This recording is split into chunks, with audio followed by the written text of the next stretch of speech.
پاش زیاتر لە 4 مانگ لە دەست بەسەرکردنی لەلایەن پۆلیسی دەوڵەتی تورکەوە بەڕێوەبەری شرنەخی دەبەپە خورشید کولتەر لە کەرکووکەوە دەربارەی ئەو پرسەش لە کۆنگرەیەکی ڕۆژنامەوانیدا زانیاری زیاتر دەدات.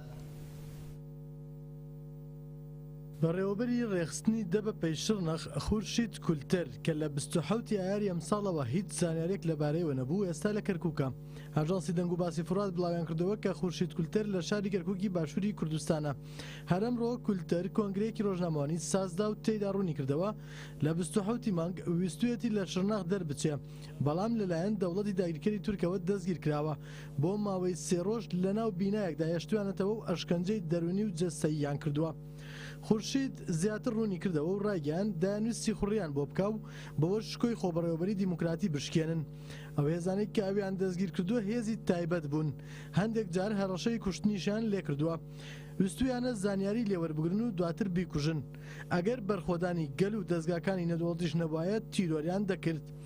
کولتەر باسی هەڵاتنی دەکات و دەڵێ دوای 13 ڕۆژ لە مانەوەم لەو ژێرزەمینەدا توانیم لە کاتی گونجاودا خۆم بگەێنمە نهۆمی یەکەمی بیناکە و دواتر هەڵاتم و خۆم ڕزگار کرد.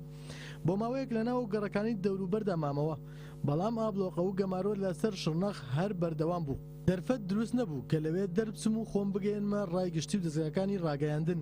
ماوەی 40 بۆ 45 ڕۆژ لەناو شاری شرنەخدا لەگەڵ ئەو کەسانەدا مامەوە کە بەرخۆدانیان دەکرد لەناو شاری شرنەخدا. دوایمانەوەی 2 مانگم لە شرنەخ لە شارەکە دەرچووم و ڕێگای جیاوازم بڕی لە ڕێگەی ناسینی چەند کەسێکیشەوە گەشتمە باشووری کوردستان.